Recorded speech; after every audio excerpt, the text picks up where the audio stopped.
Salud, desde San Juan, Argentina, en el living de mi casa, con los gatos jugando en las escaleras y la cerveza rebosante como teoría revolucionaria, les habla el epistemólogo ebrio, Gabriel Paravano, grabando en crudo porque la filosofía de las ciencias es cruda.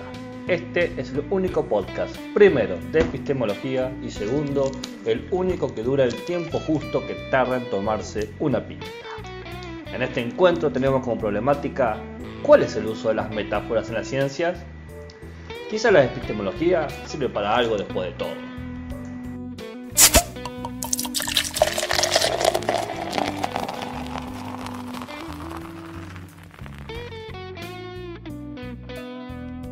La metáfora es una figura retórica que se constituye mediante un acto de semejanza o de equiparación entre objetos, campos o universos distintos. Viene de este griego metaferein, traslado, desplazamiento. Aristóteles define en la poética como, cita: la metáfora es aquella transferencia del nombre de una cosa a otra, del género a la especie, de la especie al género. Así, la metáfora es cercana a la analogía, pero no establece una comparación en términos de como si, sino que establece una identidad en términos de esto es aquello. Que así se dice. ¿Y yo qué dije? ¿Y cómo es? ¿Y yo qué dije? ¿Y cómo es? ¿Y yo qué dije? ¡Cállate! ¡Que me desespero! Dicho de forma más sencilla, mientras la analogía expande y difumina al universo de sentidos, por ejemplo, es duro como el acero, duro como el océano, la metáfora limita y precisa el universo de sentidos. Por ejemplo, el tiempo es oro. Y dada esta característica de la metáfora, existe una tradición o una concepción que se la considera como el clásico ejemplo de lo no científico. Esto se debe también a una interpretación de cómo es el lenguaje científico. Esta concepción de que el discurso científico se opone al discurso metafórico proviene de la idea de que el discurso científico habla directamente sobre las cosas, mientras que el discurso metafórico habla desviadamente sobre las cosas. Se concibe que ningún científico utilizará un lenguaje metafórico para referirse correctamente al mundo. Nadie dirá jamás que el humano es un sistema, nadie jamás dirá que los genes son egoístas, nadie dirá jamás que la realidad es múltiple, nadie jamás dirá que la luz corre por el espacio, porque todo eso es propio de la ciencia ficción. Ah, por cierto, estaba siendo sarcástico. Ya lo sabía.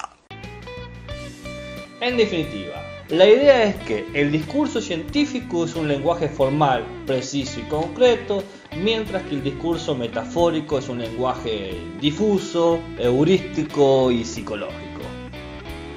Pero, siempre hay un pero, claramente hay otra forma de entender esto. En principio, se considera o consideraremos que toda disciplina dedicada a producir conocimiento ya supone un recorte de la realidad a partir de principios o postulados o axiomas que le permiten establecer qué objetos integran su realidad en la parte recortada y de qué modo se relacionan, es decir, cómo estos objetos se van a relacionar. Y de esta manera vamos a entender por qué importa el lenguaje figurativo en las ciencias. ¿Qué quiere decir? Di algo o van a creer que eres idiota. A lo hecho, pecho. Bien. A ver, dicho sencillamente, toda disciplina científica se ocupa de un aspecto de la realidad, qué sé yo, lo biológico, lo químico, lo físico, lo formal, etc. Para ocuparse de esta realidad tiene que hacer un recorte.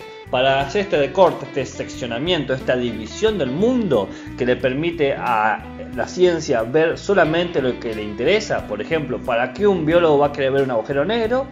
Tiene que utilizar un principio metodológico, un principio teórico, un principio empírico. Estos principios son para cortar el pedazo de realidad que se estudia. Del tipo, solo estudiaré lo experimentable en términos de procesos vitales. De este modo surge la ciencia biología. Entonces, aquí tenemos un criterio para saber qué entra y qué no entra en mi producción de conocimiento, en mi investigación científica. Todos los objetos que experimentan procesos vitales, a saber, los seres vivos. Todo este camino no fue otra cosa que establecer reglas de juego de las propias metáforas que yo voy a utilizar para producir conocimiento. Se definió un esquema y decimos que lo cumple, y aquello que lo cumple está vivo. Es decir, esto es un ser vivo. Y decir esto es un ser vivo no es otra cosa que usar un lenguaje figurativo, perdón la rima, no es otra cosa que usar la metáfora. Esta idea de que el producir conocimiento es producir metáforas ya fue visto por Nietzsche en un texto titulado Verdad y mentira en sentido extramoral. Va la cita.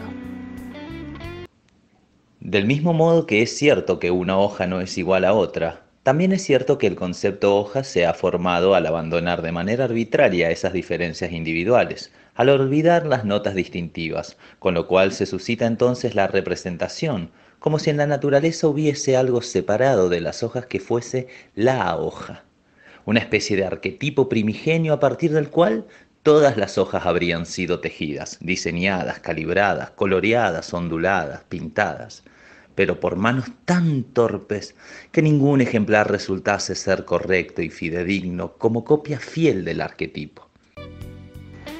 Quizás esto quede mejor ilustrado con el siguiente ejemplo.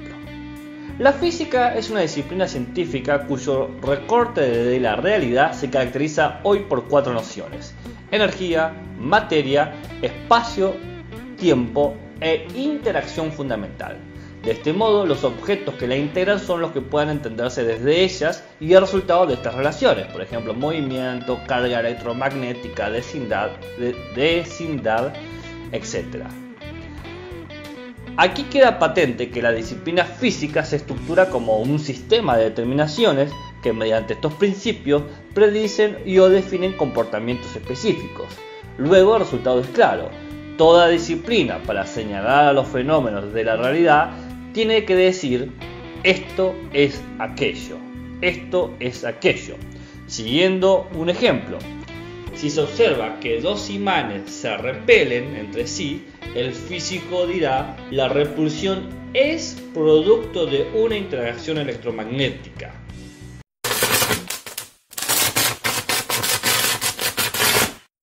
Por lo que está utilizando la figura retórica de la metáfora, esto es aquello, para dar cuenta de un significado empírico. Ya sé, les traje un problemón, porque ahora tenemos que entender qué cuernos es significado empírico de la metáfora. Muy bien, la metáfora posee un poder semántico que garantiza la conquista del significado por sus usuarios, pues al usuario, por ejemplo vos y yo, organiza y delimita los sentidos, la metáfora, mediante una interacción entre lo que se trata de señalar y la similitud que presenta. Genera como un ejercicio de equiparación, establece y especifica acciones y caminos posibles del objeto de estudio. Dicho de otro modo, la metáfora, al establecer esto es aquello, termina operando como una lógica del tercer excluido, A o no A, limita el horizonte de interpretación.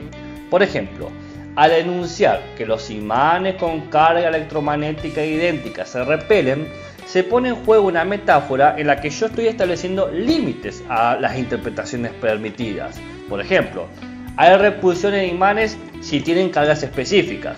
La carga no es de peso de masa, sino que es una carga electromagnética. Lo que se repele son los imanes. Otros cuerpos con carga electromagnética idéntica en principio no lo harán, etc.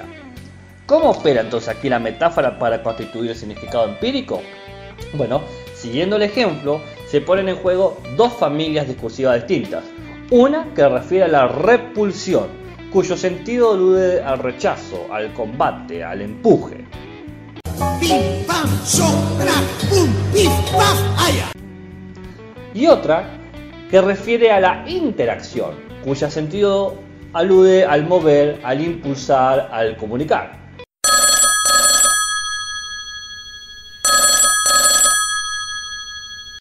Así, si digo la repulsión es una interacción, esto es aquello, A o no A, aunque en el nivel semántico no sea claro, porque no es lógicamente necesario que rechazar sea mover, combatirse, impulsar, empujarse a comunicar o cualquier variante pensada, sí es claro a nivel pragmático, debido a que cuando se dice que la repulsión de aquellos imanes es una interacción electromagnética, se comprende primero que yo estoy hablando desde una disciplina, desde un recorte sistemático de la realidad que ha definido cualidades en los objetos y en sus posibles relaciones, a saber, la física.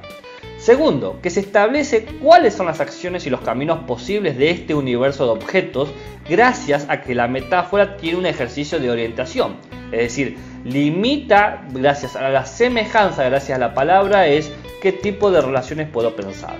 Tercero, presenta un contenido de conocimiento, un contenido cognitivo, pues está explicando cuál es la característica de este fenómeno, es decir, el movimiento de los imanes.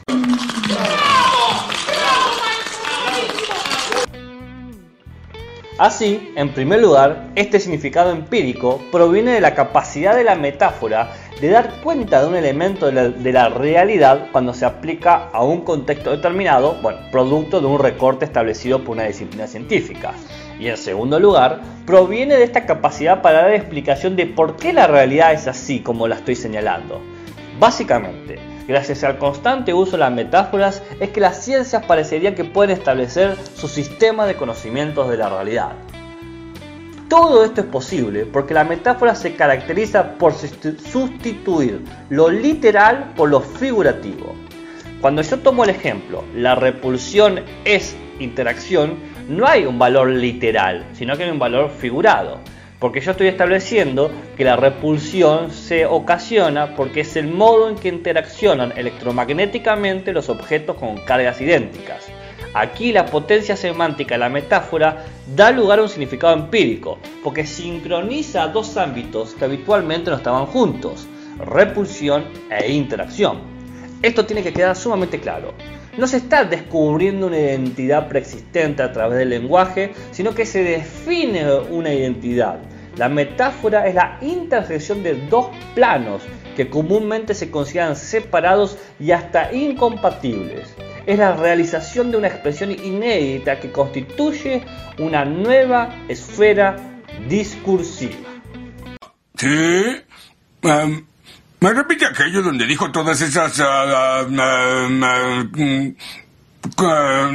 cosas? A ver, quizás este punto central quede mejor ilustrado con el siguiente ejemplo. En la antigüedad, en la antigua Grecia, teníamos dos metáforas para dar cuenta de las acciones físicas, la repulsión y la atracción. Ambas servían para representar la generación y corrupción de todos los fenómenos. Por ejemplo, la temperatura del fuego refiere a un proceso de atracción. Y la combustión de la madera que se va agotando refiere a un proceso de repulsión. Todas estas ideas formaban una esfera discursiva que era sumamente coherente con la lógica teleonómica del mundo griego, es decir, un mundo que siempre tendía a estar ordenado y con un sentido total. Pero en el siglo XIX, estas metáforas fueron totalmente insuficientes para dar cuenta de ciertos hechos que no podían ser aislados de estas ideas, como fue el descubrimiento de fenómenos electromagnéticos. En consecuencia, fue necesario establecer una nueva esfera discursiva, un nuevo ámbito del discurso. ¿Qué se hizo?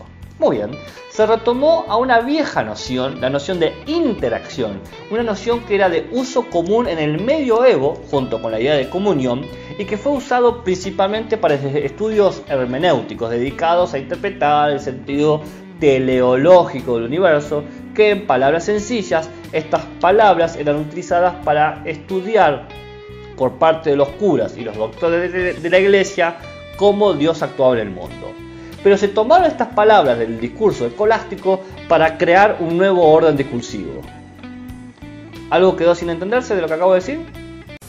Dime, ¿qué es lo que no entendiste? Bueno, para decir la verdad, desde marzo hasta ahora no entendí nada. Mediante el recurso de la metáfora se forjó una nueva semejanza, la repulsión por la interacción de fuerzas invisibles. Esas fuerzas invisibles son las electromagnéticas, creándose una nueva forma de señalar, de denotar a la realidad. Esta expresión inédita constituyó una nueva esfera discursiva, introdujo consideración de nuevos hechos sumamente relevantes para comprender a la realidad, y aquí está su significado empírico. La semejanza que dio lugar esta metáfora permitió establecer cuáles son las acciones y los caminos posibles del nuevo universo de objetos, a saber, es posible la repulsión por una interacción invisible, es posible la identidad en la carga electromagnética.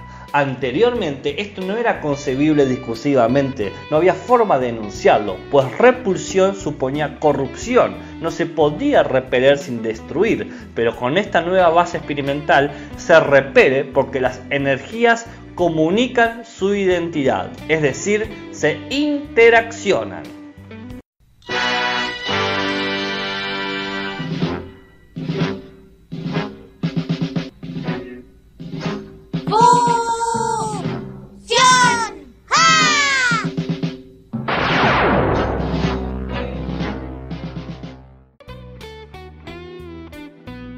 El vínculo semántico que crea la metáfora al unir dos esferas discursivas que no se implicaban permite crear, determinar, modular al lenguaje en su relación con la realidad, ganando, precisión, especificidad, rigurosidad, sumamente requerida cuando trabajamos en disciplinas. Es como dice nuestro viejo amigo Marco Fabio Quintiliano, nacido en el 39 después de Cristo y fallecido en el 95, un retórico y un pedagogo hispano-romano, quien en sus obras Instituciones oratorias, en el libro 8, capítulo 4, habla de los tropos, de las metáforas, y dice lo siguiente, cita: Comencemos pues por la metáfora, esto es, traslación, que entre todos es el más hermoso y frecuente.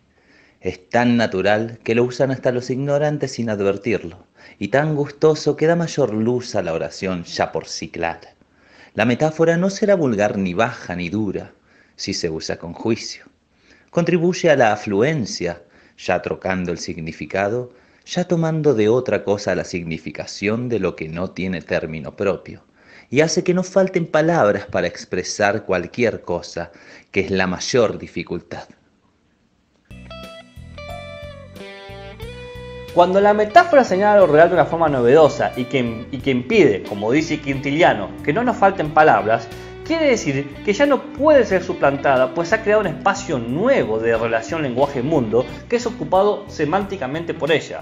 La metáfora se vuelve literal, se literaliza, se lexicaliza. Es la única forma de señalar, de denotar, de mostrar ese aspecto de lo real, de entender a la realidad tal cual es. Es como la única forma de verlo.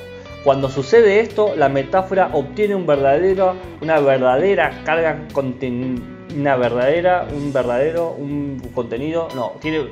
contenido cognitivo verdadero, y cuando sucede esto decimos que es una metáfora epistémica. ¡Ajá! ¡Qué sorpresa! No lo vieron venir. En otros términos, la metáfora epistémica es aquella que nace como metáfora pero llega a obtener un significado propio, aplicable a un recorte de la realidad de forma tal que ofrece una función cognitiva insustituible. Siguiendo el ejemplo de las cargas magnéticas idénticas y la repulsión para hablar de cómo actúa un imán, yo les pregunto, ¿de qué otra manera se explica la interacción electromagnética de cargas idénticas si no es por la repulsión? ¿O de qué otra manera se habla de repulsión de imanes si no aludimos a la interacción electromagnética? La metáfora es cognitiva y es insustituible, luego es una metáfora epistémica. ¿Y vos qué pensás? ¿Todas las metáforas son insustituibles? ¿Querrías un estudio de las distintas metáforas usadas en la ciencia? Hacémelo saber en los comentarios. Pasemos ahora a la siguiente sección. Camarero, una cañita para llevar. Una sección de propaganda desvergonzada que nunca debe ser escuchada por aquel que aprecia su tiempo. ¿Querés saber dónde se encuentra nuestra cantina? Pues pasate al link de Telegram, sumate a este grupo de humanos poco recomendables. Primero, te tiro data de la información que usé para esto. Los libros de Palma, Metáforas y Modelos Científicos, El lenguaje de la ciencia en la enseñanza de las ciencias, y el libro Las metáforas científicas, crítica a una razón incestuosa, del 2008. También el libro de Sorsal y Ribano, Perspectivas sobre las metáforas, el artículo de Zabaldilker, La metáfora como recurso epistémico, y el texto de Gómez Martínez, Introducción a la literatura. Segundo, tenemos un sponsor. Sí, aunque parezca mentira, todavía hay alguien que cree en nuestra capacidad de difusión.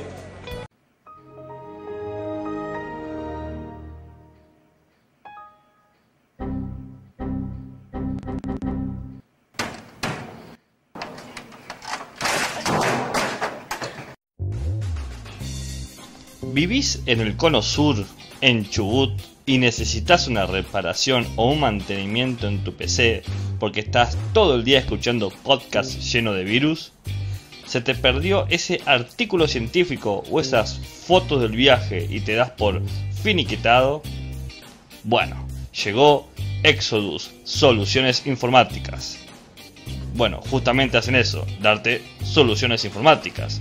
Deja de romperte la cabeza y llama a un profesional. Comunicate al 280 45 20 963. Si decís que vas de parte mía, te hacen un 10% de descuento. Con lo que ahorrás, te tomás la cerveza mientras esperás la computadora. Salud por Exodus, soluciones informáticas. Tercero, si eres un feligrés, ya es hora de que tomes tu papel de responsabilidad en todo esto. Hay que divulgar la palabra, la epistemología está cerca. Compártelo a tus links más cercanos, llévalo hacia el bar con distancia prudente para no contagiarte el coronavirus y dígale a los visitantes que se tienen que suscribir al Epistemólogo Ebrio, que es la única opción epistemológica en este lío podcastero. Pero si no eres un devoto, es necesario que avises que el fin está aquí, que por las rendijas de la trama del podcast un insulto, un sinvergüenza, un ebrio se está colando y contaminando todo, obligándonos a hablar de epistemología. Rápido, dile a todos que no escuchen al Epistemólogo Ebrio. Para escuchar los episodios puedes encontrarme de gira de cualquiera de estos bares: YouTube, Google Podcasts, Spotify, Apple Podcasts, iVoox o Deezer o no sé qué más. Si no sabes en dónde insultarme, compartirme, invitarme a una cerveza, mandar fotos de gatos o hablar de algún tema epistemológico, puedes encontrarme en Facebook, Instagram o Twitter. Siempre como Epistemólogo Ebrio. Salud y buenas ciencias.